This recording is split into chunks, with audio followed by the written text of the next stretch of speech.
వృషభ రాశి వారికి ఆదాయం 2, వ్యయం 8 అండి. అలాగే రాజపూజ్యం 7, అవమానం 3.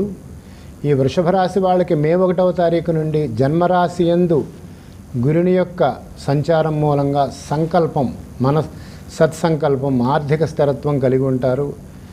ఆచరణాత్మకమైనటువంటి విధానంతో ఆశావహంగా పురోగమనంలో ఉంటారండి. ఈ వృషభ రాశి వారు ప్రజాస్వామ్య విలువలకు ప్రాధాన్యతనిచ్చి నైతిక విలువలకు కట్టుబడి ఉంటారు. వ్యక్తులు ఆశావహంగా ఆత్మవిశ్వాసంతో నాయకత్వ లక్షణాలని కలిగి కొంత స్థానచలనాన్ని సూచించినప్పటికీ కూడా ఆర్థిక విషయాల్లో స్వయం సమృద్ధి ఉంటుంది. అలాగే లాభస్థానంలో రాహువు యొక్క సంచారం మూలంగా అన్ని రంగాలలోనూ విజయం కలిగేటట్లు ఈ రాహువు ఉపకరిస్తుంది. శనేశ్వరుడి యొక్క దశమరాశి సంచారం మూలంగా ఆత్మస్థైర్యం, నిష్పాక్షికంగా న్యాయ విచారణ చేయటం, అందరి మన్ననల్ని పొందడం, వివిధ వ్యాపార రంగాల గురించి అవగాహన కలిగి నూతన వ్యాపారాలను ప్రారంభించటం చేస్తారు. కృషికి తగినటువంటి ఫలితం ఉంటుంది. దూర ప్రాంతాల నుండి కుటుంబ సభ్యులు వస్తారు, వాళ్ళని కలవటం జరుగుతుంది. మరి వృషభ రాశిలో గురుడి యొక్క సంచారం వీరికి నూతన జీవితాన్ని ప్రసాదిస్తుంది. సంవత్సరం ప్రారంభంలో శుభవ్యయం మూలంగా ఇంట్లో శుభకార్యాలు జరుగుతాయండి.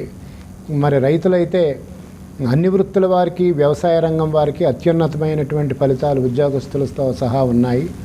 కొత్త రకం పంటలను పండించి ఆదాయం పొందుతారు. ఆశకు చిగురు తొడిగి కొత్త రూపం దాల్చేటట్టు ఈ వృషభ రాశిలోని వారికి ఈ సంవత్సరం ఉంటుందండి. వీరికి వ్యక్తిగతమైనటువంటి ఎదుగుదలతో పాటు కొత్త అవకాశాలు కూడా వస్తాయి. శుభమూలకమైనటువంటి ధన వ్యయం ఉంటుంది. సంవత్సర ప్రారంభంలో వ్యయరాశిలో ఉన్నటువంటి గురుడు శుభమూలక ధన వ్యయాన్ని తెలియజేస్తాడు. తదుపరి జన్మరాశిలో ఉండేటువంటి గురుడు స్థానచలనం కొంత అప్పుడప్పుడు స్వల్ప దీర్ఘకాలికమైంది కాకపోయినా స్వల్పకాలిక అస్వస్థత ఉంటుంది. అన్ని పనులు తనే చేసేస్తున్నామని చెప్పి అనుకోవటం కంగారుగా ఉంటుంది. అయినప్పటికీ కూడా పూర్తి ఆశావహంగా ఆచరణాత్మకంగా ఉంటారు. మే 1వ తారీఖు దాటిన తర్వాత గురువారం నాడు శనగలు దానం చేస్తే కనుక జన్మరాశిలో గురుడి యొక్క దుష్ప్రభావాన్ని మనం నిర్మూలించవచ్చు. అలాగే ఈ వృషభ రాశి వాళ్ళకి అదృష్ట